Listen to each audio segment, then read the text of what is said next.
Ihishurirwa rizana impinduka mu buzima bw'umuntu. Yaranezerewe cyane, ni benshi bagiye banyandikira bambwira ni ukuri rya jambo kuvaho turyumviye ryakoze ku mitima yacu. Twabonye yuko hari ahantu twagumye tutavansa kubera kubura ihishurirwa mu buzima bwacu. Rero ihishurirwa, iyo umuntu abuze ihishurirwa, ni umuntu yama ari mu buzima bumwe bwa bundi bwo hasi, bwa bundi busuzuguritse, bwa bundi butuma atava ku rugero rumwe gushika ku rundi. So hari ibintu byinshi umuntu ashobora kuba revealed, agashobora gukora, agashobora kubamwo, agashobora kujamwo bitandukanye, ariko bitamutandukanya n'ubwiza bw'Imana cyangwa se gutamukoresha icaha cyangwa se bitamugira nabo. Nyumve neza, mvuze ihishurirwa simvuze yuko uca ukora ikintu cyose kibaho naba ari kibi ngo nuko kiza gufasha ubuzima bwawe, ngo nuko kiza gufasha ubugingo bwawe, kuko hari aho Bibiliya ivuga muri Zaburi nti ibyo urabikora nanje nkahora, ukibaza ko nkwanye nawe gose, ariko nzoguhana byose ndabishira imbere y'amaso yawe uko bikurikirana. Ushobora kwibaza ngo uriko urakora, urinziza, urafungura, urafasha umuryango, urafasha famiye, ukabona umenga you are doing the right things, ariko uri muri wrong way.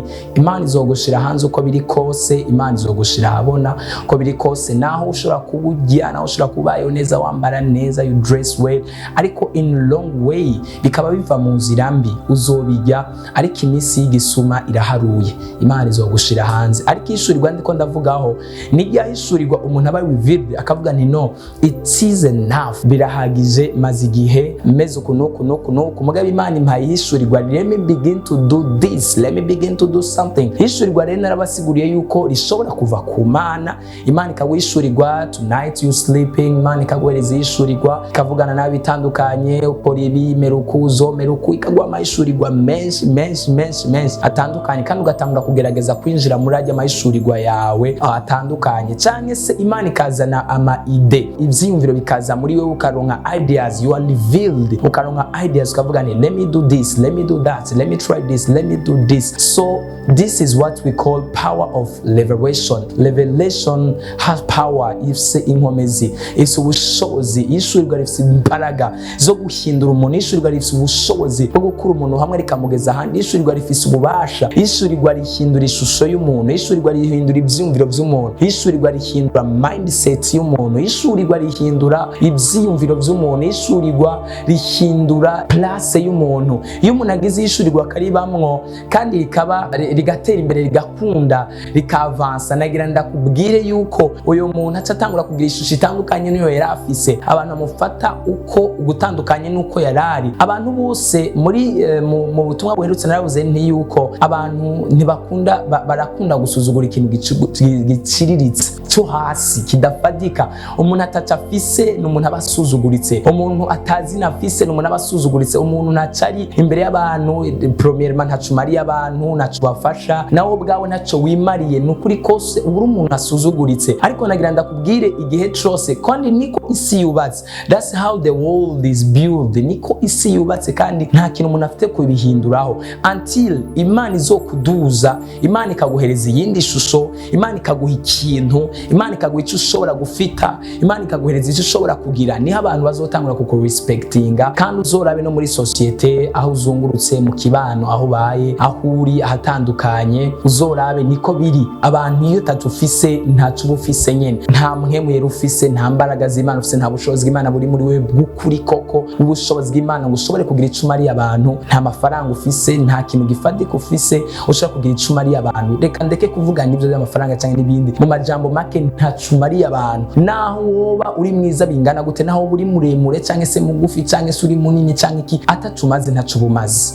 Yesu nadufashe cyane. So ibi ndiko ndabibabwira si ugushaka kuba kuvuga ibintu kundi, ariko ndiko ndashaka kukumvisha yuko ukeneye ihishurirwa rishobora kuza mu buzima bwawe, ukagerageza gukora ikintu runaka cyangwa se kuba ukundi no kugira iyindi shusho, kugira ngo Imana ihindure ubuzima bwawe, igukura ahantu hamwe gushikana ahandi. Ukubahwa kwawe uri kurasengera ntago bizozuka mu gitondo abantu bavuke bakubaha atacabaye. Ibyo bikeneye kwitwa umwubahwa, ariko witwa umwubahwa hari cabaye, hari cakoretse. Ntago ntuzovyuka rimwe ngo uronke ivyo kwambara abantu bakubone yuko uri umuntu ufise ico kwambara nta cabaye. Ukeneye kugira ico ushoboye gukora kugira ngo ushobore kuronka ico ushobora kuronkesha izo mpuzu ushobora kwambara kugira ngo abantu bakubone ukundi kumbure. So Imana igufashe cyane kandi kugurura imiryango kandi gutabare kandi ice inzira aho zitari mu izina rya Yesu. Ngoma nsome ijambo ry'Imana hanyuma tubandanye nibikurikira. Ibyakozwe n'intumwa igice ca 16 ku murongo wa 24 haravuga ngo nawe abariwe atyo abashira mu nzu yo hagati arobeza amaguru yabo mu mpatane z'ibiti, maze nko mu gicugu Paulo na Sila bariko barasenga baririmbira Imana, izindi mbohe zibumva, isi ica iranyiganyiga cane giturumbuka, bituma amatanguriro y'inzu yibohero anyiganga. Ako kanya inzugi zose ziruguruka, iminyororo ya bose iradohoka. Imana idufashe cane kandi Yesu atugirire neza. Paulo na Sila bari mu nzu yibohero baronse ihishurirwa. Some revelation came to them.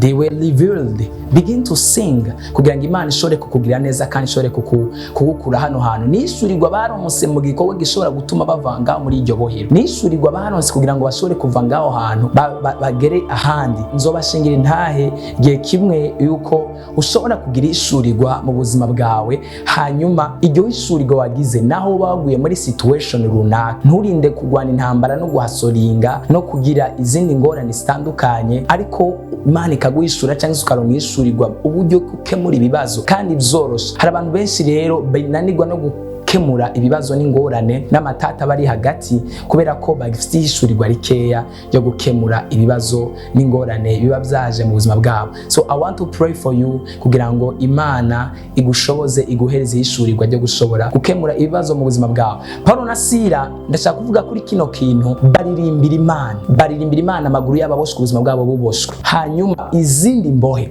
ziriko zirabumva.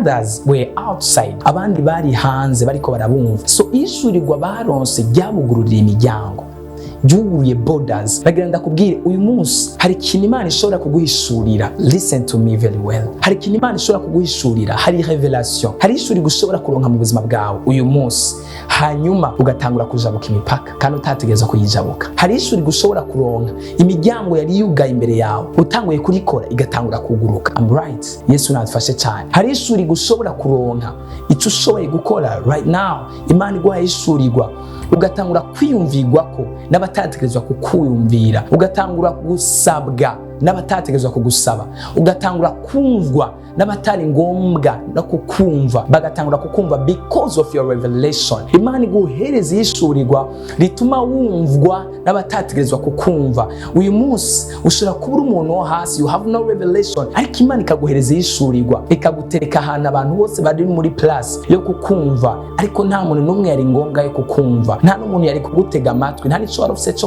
cyo kubwira abantu, ariko ihishurirwa rikaguhereza icyo kuvuga. My God, Imana iguhereza ihishurirwa, Imana iguhereza ubushobozi n'imbaraga zo kuronka revelation igukura ahantu hamwe igushikane ku rundi rugezo. Urishurirwa rero ryugurura imipaka, ishurirwa ryugurura imiryango, ishurirwa Imana iri gushira imbere utangure kuri bamwe, hanyuma imiryango yawe itangure kuguruka in the name of Jesus. Abandi bariko barabumva izindi mbohe ziraceceka, twiriki zitaririmbanye nabo ngo kumbure ubuntu bw'Imana buze bumanuke ushobore kubakorera bose, ariko ubuntu bw'Imana kwiriki butaje kuri bose, imiryango yuguruke kuri bose ako kanya bose ngo bugururirwe ubwo nyene, ariko byabanje kubaririmbye. Ishurirwa ryabanjirije kubaririmbye ubwa mbere, abandi bariko barabumva. Kumbure hari abantu bashobora kugira faveur yo gutabagwa n'Imana kubera yuko bagiriza ishurirwa.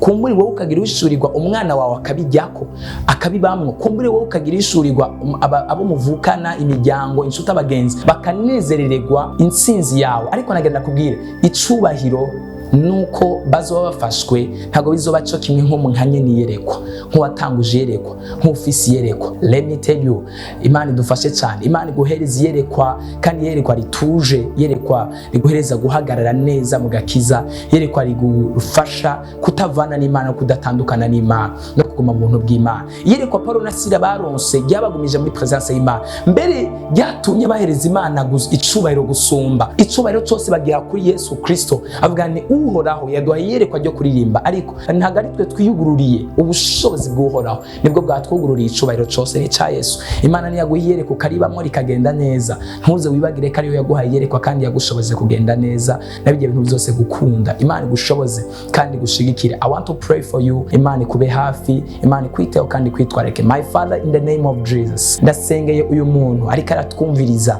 umuntu ariko aradukurikirana, umuntu ariko arumviriza buno butumwa bwiza, muhereze Ihishurirwa. Birashoboka Mwami Imana Munyanazareti yuko ahari yagize Ihishurirwa n'abandi benshi bakabijyako bakabironkeraho umugisha. Mwami nyagora ku ngoma, ndakwingiza umukomezi umurinde soko ry'umugisha, umurinde kwibagira isoko ry'Ihishurirwa yaronse, umurinde ko ukwibagirwa ko kera yari afise ubusa ataco yari bwagereho.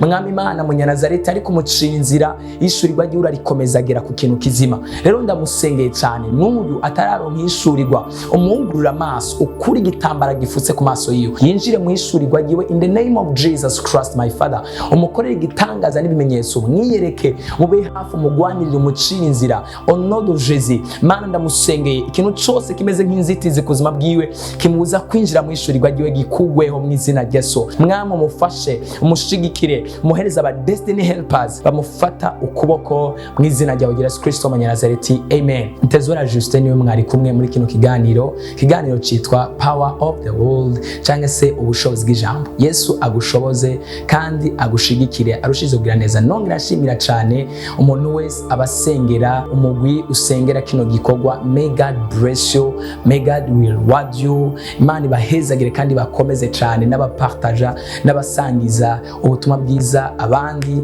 kino gikorwa, kugira ngo rushirize kwaguka no kugera ku rundi rugezo rudasanzwe. Imana ibahezagire, n'abakunda cyane. Yesu Kristo abagirire neza.